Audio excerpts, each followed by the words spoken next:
Seperti yang kita ketahui, negara Indonesia itu berpegang teguh pada pedoman Bhinneka Tunggal Ika, Nggih. yang artinya berbeda-beda tetapi tetap satu jua. Ada banyak ras, suku, adat, bahkan agama yang ada di negara ini.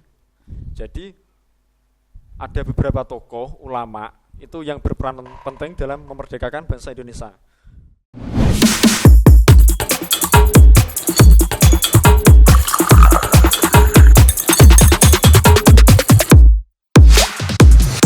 Cek, cek. Assalamualaikum warahmatullahi wabarakatuh. Waalaikumsalam. Alhamdulillahirabbil alamin. Para pemirsa, kembali lagi di Tanggir TV di obrolan santri dalam segmen Santri Stories. BTW di beberapa hari yang lalu pemandangan di depan rumah-rumah, terutama karena kami di pondok pesantren, juga rumah-rumah yang ada di samping pondok pesantren dan juga tentunya di gerbang pondok pesantren terpasang bendera merah putih, dan itu artinya kita sudah masuk di bulan di mana di situ diperingati Dirgahayu Republik Indonesia, dan kebetulan ini adalah Dirgahayu yang ke-80. Dan kita selaku santri pun banyak PR yang harus kita kerjakan. Tentunya PR bagaimana sih seorang santri dalam mengisi kemerdekaan Republik Indonesia. Tentunya kan tidak sama dengan peran santri di zaman dahulu. Numpak odong-odong minumnya wedang jahe, tidak usah banyak omong, langsung wae. Oke. Sebelum masuk ke inti obrolan kita pada kesempatan kali ini, saya sudah bersama dengan dua narasumber kita di kesempatan kali ini yang tentunya sangat tampan ini wajahnya, dan tentunya ada pepatah yang masyhur yang terkenal dalam bahasa Indonesia yang saya translate ke bahasa Jawa. Boten tepang, boten sayang, ngoten lho, Pak. Baik, kita kenalan dulu dengan dua narasumber kita. Mungkin kita akan kenalan dengan yang paling ujung niki. Monggo. Bisa kenalan dulu biar. Kenalkan, nama saya Ahmad Anfaul Ahbab. Ini panggilan enaknya napa niki, Pak? Saya sering dipanggil Faul. Faul. Atau pakai P juga gak apa-apa. Oke. Faul gitu. Faul. Kang Faul, nggih. Kemudian yang satunya Saya Ali Masuri, Kang. Oh, Ali Masuri, biasa dipanggil Ali lah. Ali, nggih. Oh ya, alamatnya mungkin biar teman-teman tahu dan besok bisa dolan. Alamatnya Saya Kang dari Faul nggih. Desa Semen Pinggir, Hmm. Lapas Bojonegoro. Bojonegoro. Kalau Kang Ali Sebenarnya sama-sama Bojonegoronya, Sama-sama tapi jauh jaraknya. jauh jaraknya. Kalau saya Hargomulyo Kedewan. Jadi jauh. Oh, Tapi Kedewan. sama-sama Bojonegoro. Sama-sama Bojonegoro.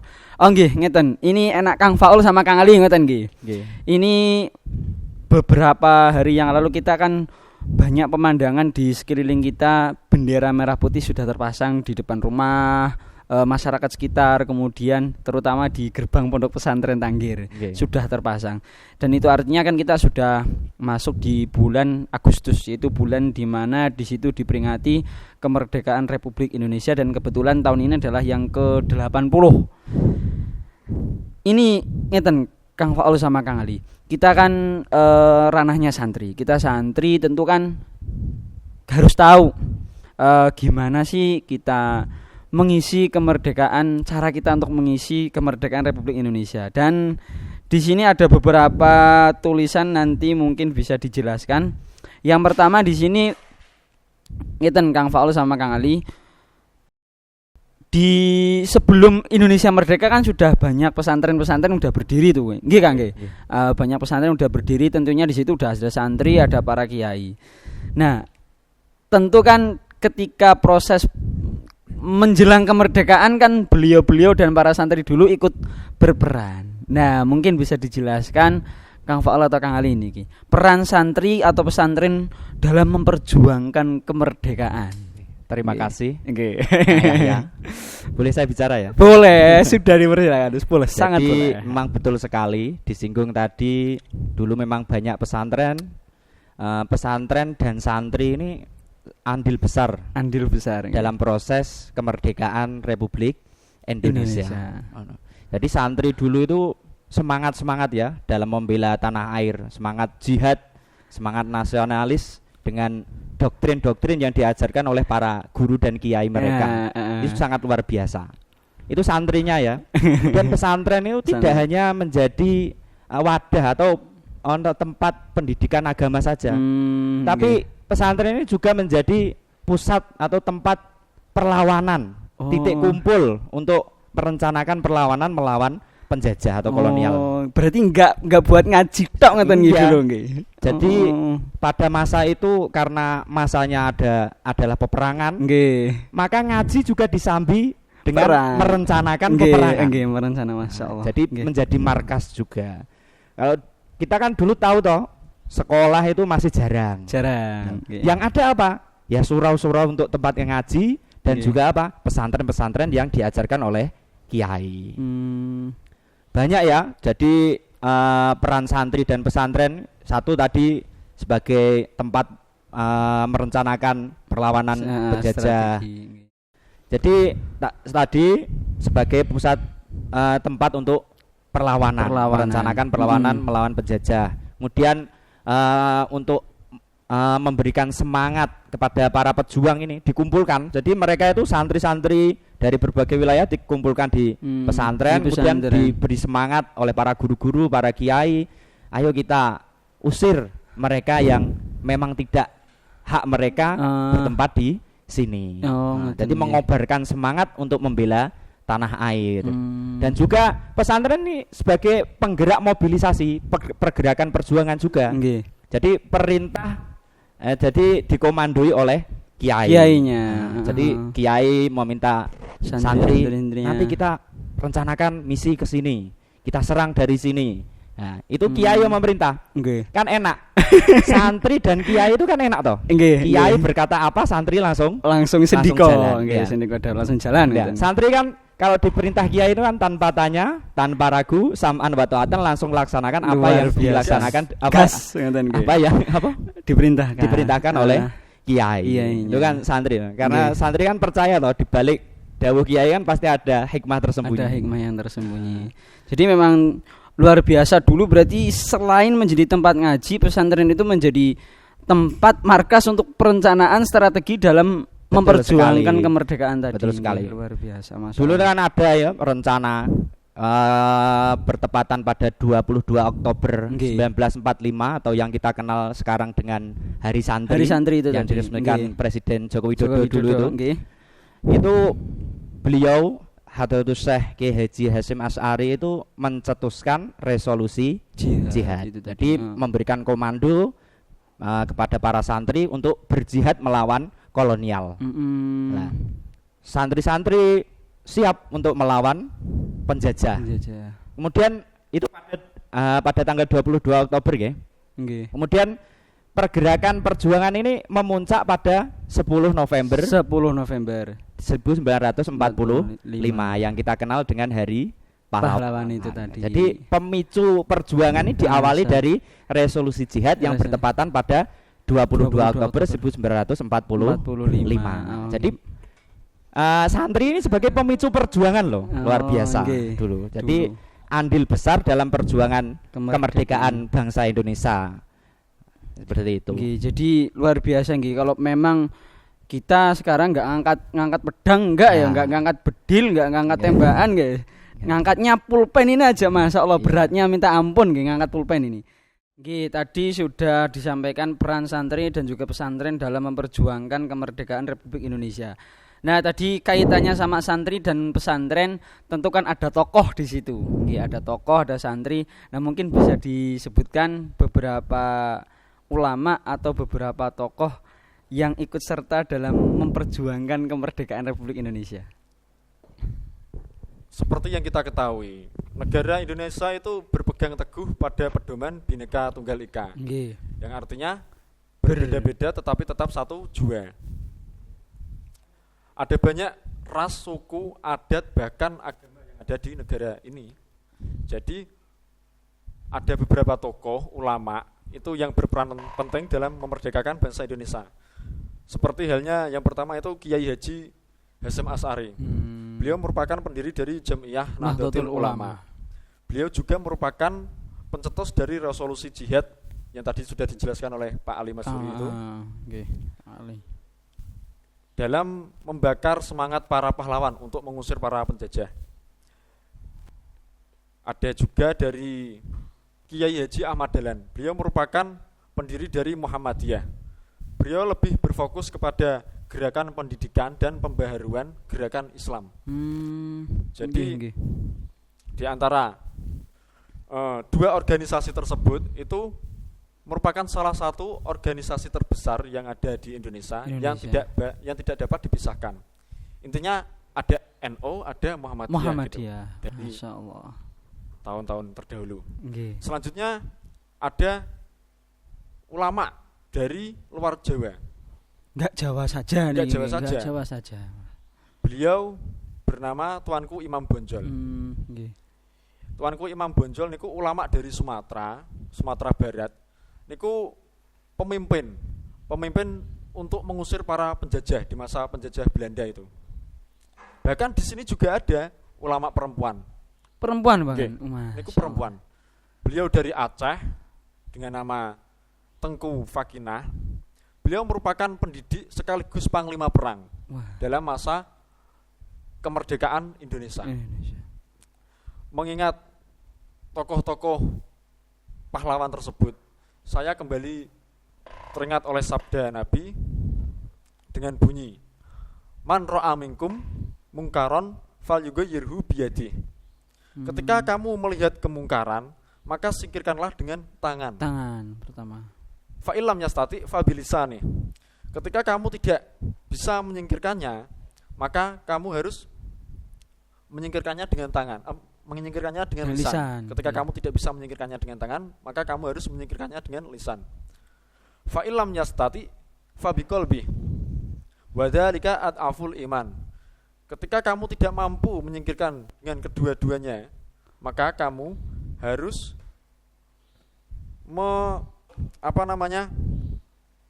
mengingkari lewat hatimu. Tetapi hal tersebut sangat istilahnya itu selemah-lemahnya iman. Jadi di antara ketiga sabda Nabi tersebut, tokoh ulama Indonesia tadi itu sudah mengamalkan ketiga-tiganya, bahkan tidak dengan hati, lisan maupun tangan saja.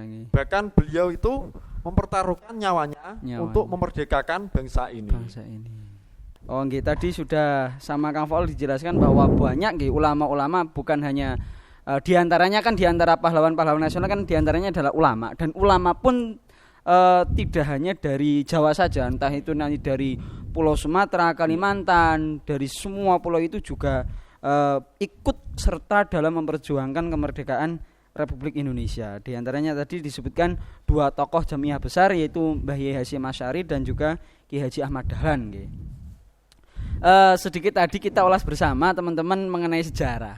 Oke, tadi kan sama Kang Ali sama Kang Faul juga menjelaskan sekelumit masalah sejarah Republik Indonesia yang kaitannya dengan pesantren. Kemudian ini loh, alasan para santri kan harus tahu ini semua. Kita harus tahu tentang sejarah Republik Indonesia, terutama ikut sertanya pesantren dan para ulama dalam memperjuangkan kemerdekaan Republik Indonesia. Alasan apa santri itu harus tahu sejarah? Manfaatnya apa? Mungkin bisa disampaikan. Mungkin Kang Ali atau Kang Faul, monggo. Jadi alasan santri harus mengetahui sejarah kemerdekaan Indonesia itu sangat penting ya. Sangat perlu bagi santri. Karena saya teringat kata Bung Karno, jas merah. Jangan sesekali melupakan sejarah. Karena di balik sejarah itu pasti ada sebuah pelajaran yang penting. Baik itu pelajaran tentang kegagalan maupun keberhasilan. Pelajaran ini bisa kita ambil untuk menghadapi masa kini ataupun masa depan. Seperti itu. Jadi salah satu hikmahnya kita mengetahui sejarah itu, satu, kita tahu identitas kita sebagai santri. Dua, kita bisa mengambil pelajaran dari sejarah tersebut. Kemudian sebagai penghormatan kita dari para pelaku sejarah kemerdekaan Indonesia. Seperti itu. Kita tahu nanti identitas kita. Oh, dulu itu santri rela berjuang mengorbankan diri mereka untuk membela tanah air. Nah, kita sebagai santri harus seperti itu. Meskipun kita tidak menghadapi peperangan, tapi kita harus mempunyai semangat yang lebih kuat daripada santri terdahulu. Dan mengambil pelajaran seperti yang saya singgung tadi. Kemudian sebagai penghormatan atau penghargaan kita kepada para pendahulu yang telah memperjuangkan kemerdekaan kita. Penghormatan kita itu sebenarnya sekarang ini simpel toh. Kita tahu sejarahnya, kita ikuti upacara 17-an. Simpel sebenarnya sekarang. Tapi banyak yang tidak mau. Bahkan ada yang menganggap hal ini tidak benar, tidak diajarkan Nabi dan sebagainya. Padahal ini sebagai wujud penghargaan kita, penghormatan kita kepada para pendahulu. Toh pada dasarnya itu kan hormat kita pada bendera itu kan lita adub toh, bukan lita abut. Iya toh. Sebagai penghargaan lah cara kita menghargai. Luar biasa. Seperti itu. Tadi kita udah bahas tentang sekelumit tentang sejarah, kemudian pentingnya kita mengetahui sejarah selaku seorang santri kita. Nah, kemudian tadi kan yang disampaikan Kang Faul dengan Kang Ali itu kan tempo duelo tempo dulu, santri di tempo dulu dalam keikutsertaannya dalam memperjuangkan kemerdekaan Republik Indonesia. Nah, sekarang karena kita hidup di zaman sekarang ini loh. Nah, makna kemerdekaan bagi kita selaku santri zaman sekarang itu apa? Mungkin bisa disampaikan. Jadi di sini membahas tentang makna kemerdekaan. Makna dari satu kemerdekaan. Kemerdekaan itu napa nggih istilahnya? Terbebas ngoten nggih. Bebas. Merdeka itu bebas. Jadi makna kemerdekaan dalam konteks santri di sini adalah kebebasan dari perbudakan hawa nafsu. Ngoten nggih. Nek santri kan ngoten. Tetapi ketika kemerdekaan dalam kenegaraan niku bebas dari aturan atau ancaman dari negara lain yang bersifat menjajah. Di sini santri juga bebas berpikir, berpendapat, berkarya, dan bertanggung jawab untuk mengisi nilai-nilai keislaman dan kebangsaan. Memproklamasikan kemerdekaan Republik Indonesia adalah merebut harga diri. Sedangkan memperjuangkan cita-cita proklamasi Indonesia adalah memperjuangkan kemanusiaan. Jadi sebagai santri kita juga harus bertanggung jawab menjaga keutuhan negara kesatuan Republik Indonesia dengan mempromosikan nilai-nilai kebangsaan, toleransi, dan budaya yang ada di Indonesia. Seperti pendidikan. Pendidikan di sini kan pesantren nggih. Pesantren. Niku menjadi kunci dasar untuk membangun santri atau manusia yang berkarakter. Jadi kita sebagai santri kita juga harus bisa bertanggung jawab menjaga keutuhan negara kesatuan Republik Indonesia dengan mempromosikan nilai-nilai kebangsaan, toleransi dan persatuan. Selanjutnya di sini kita membahas tentang pentingnya pendidikan.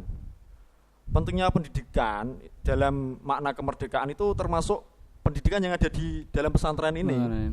Ya, menjadi kunci penting. Jadi pendidikan yang ada di dalam pesantren ini menjadi kunci penting untuk membentuk santri yang berkualitas dan mampu berkontribusi positif bagi bangsa dan negara. Tadi yang saya garis bawahi dari apa yang disampaikan Kang Faul tadi mengenai kebebasan dalam berpendapat, dalam berpendapat, kemudian kita bebas terutama dalam kita mengisi kemerdekaan ini kita menahan hawa nafsu kita tadi yang digarisbawahi sama Kang Faul. Apa yang disampaikan sama Kang Faul tadi.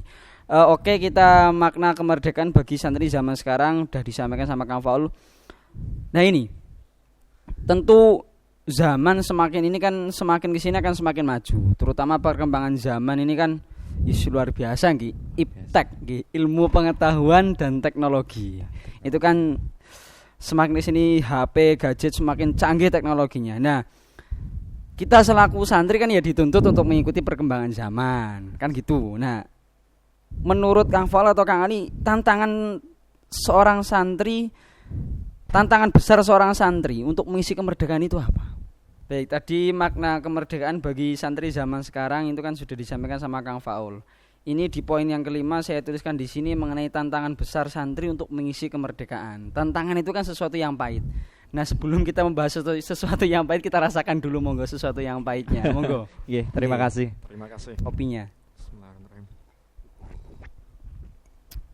Nggih, mungkin kopinya agak manis sedikit, Pak nggih. Lumayan manis. Tidak sepahit tantangan mungkin yang akan kita hadapi nantinya nih. Baik, ini kita sampai di poin yang kelima. Mengenai tantangan besar seorang santri dalam mengisi kemerdekaan itu apa? Menurut jenengan sedaya niki. Di zaman semakin maju, Nggih, apa-apa serba canggih, teknologi. Sedangkan dulu apa-apa nggak ada. Mau komunikasi saja susah. Sulit. Seperti itu. Nggih. Menurut kami ya kita ikuti saja apa yang ada. Jadi kita mengikuti arus zaman tanpa kita terbawa arus yang buruk. Jadi al-muhafadzatu 'alal qadimi sholeh wal akhdu 'alal jadidil aslah. Jadi menjaga yang hal baik yang ada dilestarikan, lalu mengambil hal-hal baik baru untuk kita manfaatkan. Oh, ngeten nggih. Seperti itu. Jadi garis besar prinsip nih, itu mungkin bisa kita katakan prinsip nih. Prinsip dalam kita menghadapi zaman yang semakin maju ini adalah dengan tadi yang disampaikan al-muhafadzatu 'ala qadimi sholih wal ahdhu bil jadidil aslah tadi nggih. Jadi kita tetap melestarikan sesuatu lama yang baik dan kita mengambil sesuatu yang baru yang lebih baik nggih. Kemudian tantangan besar itu tadi disampaikan oleh Kang Ali, tentu ya perkembangan teknologi yang semakin canggih ini, arus zaman yang semakin maju, tapi kita nggak boleh terbawa arus buruknya zaman ini. Kemudian kita sampai hampir di penghujung pembahasan kita, yaitu kaifiyah, bahasa kerennya kaifiyah. Cara menjaga semangat nasionalisme. Dan kita karena kita selaku seorang muslim, selaku seorang apalagi kita santri seorang santri, bagaimana sih cara kita menjaga semangat nasionalisme tanpa harus menghilangkan nilai-nilai Islami ngoten. Mungkin bisa ditutor ngoten. Ben tetap semangat untuk menjaga semangat untuk menjaga semangat nasionalisme tanpa mengurangi tanpa menghilangkan nilai-nilai Islam. Niku kita harus fokus kepada upaya memperkuat identitas kebangsaan tersebut. Yang pertama itu kita harus mencintai produk sendiri. Wah, produk nih. Seperti begitulah. Beli kopi ya kopinya kopi sendiri asli dari Indonesia, terus sabun Indonesia. Atau mungkin bisa yang lain, keripik atau sepatu atau apalah gitulah.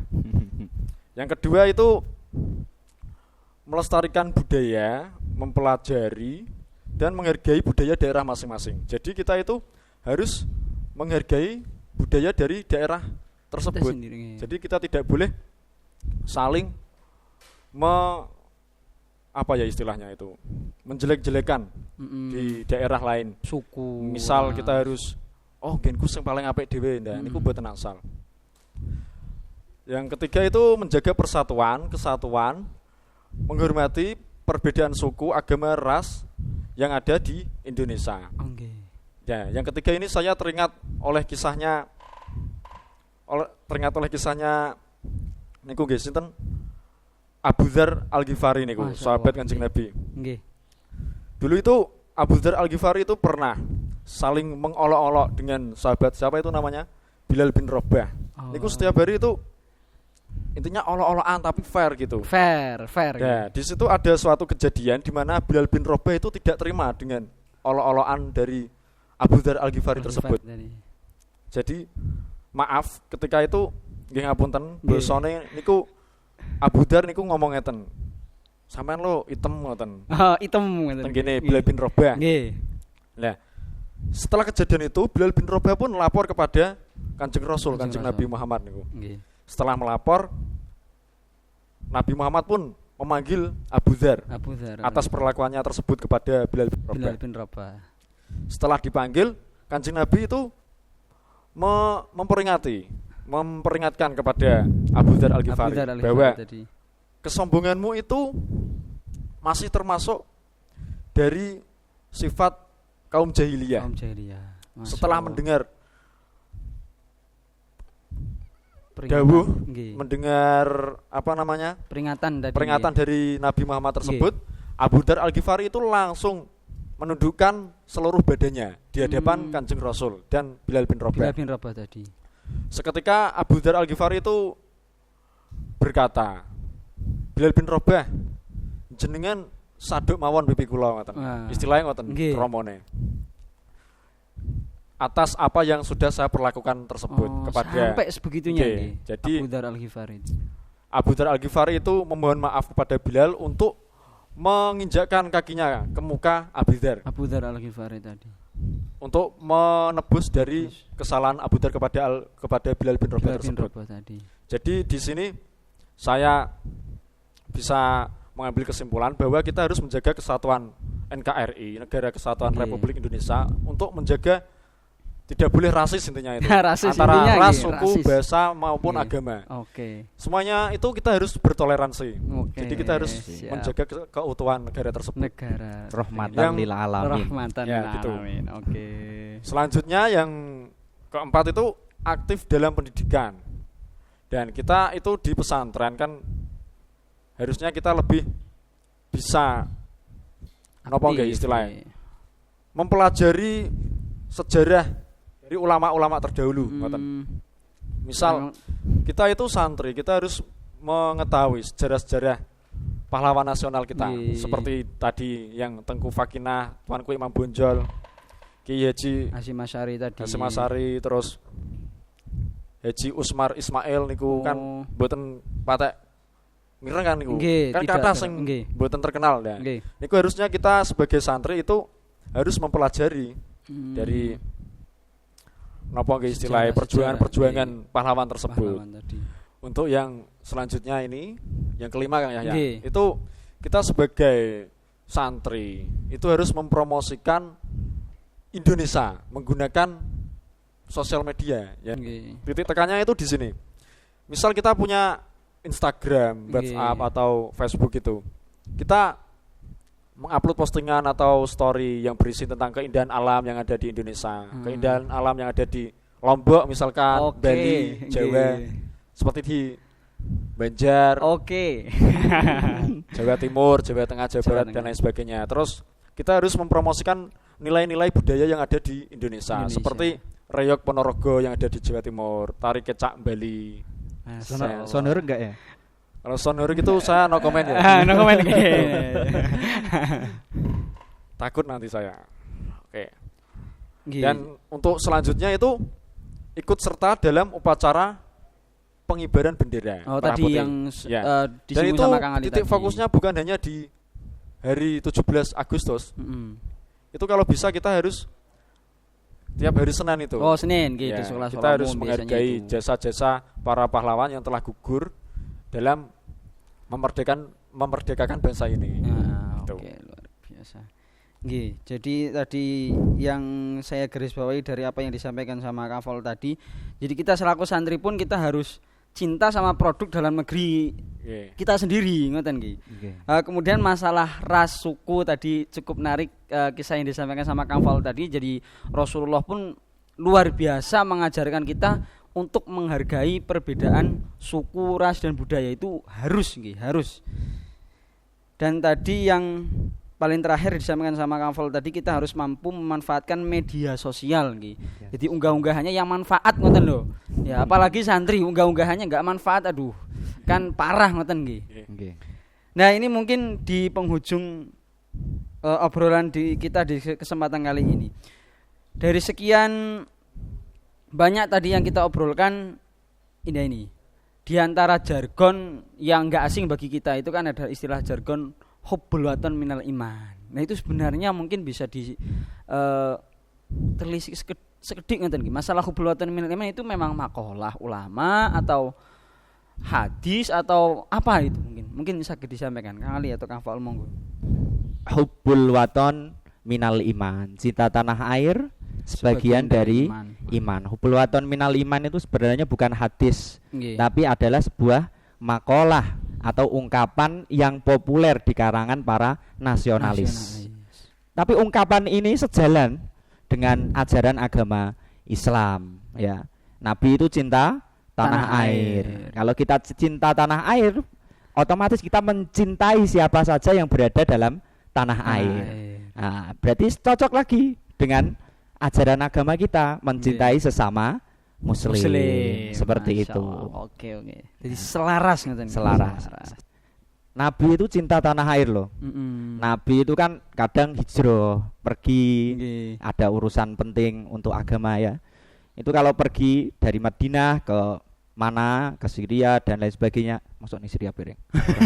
Nabi pergi ke Yaman. Nah, itu kalau pulang kembali ke Madinah, itu kok dari kejauhan kok melihat tembok-temboknya kota Madinah, itu langsung bergegas cepet-cepetan bentang teko kota Madinah. Saking cintanya Nabi kepada kota Madinah.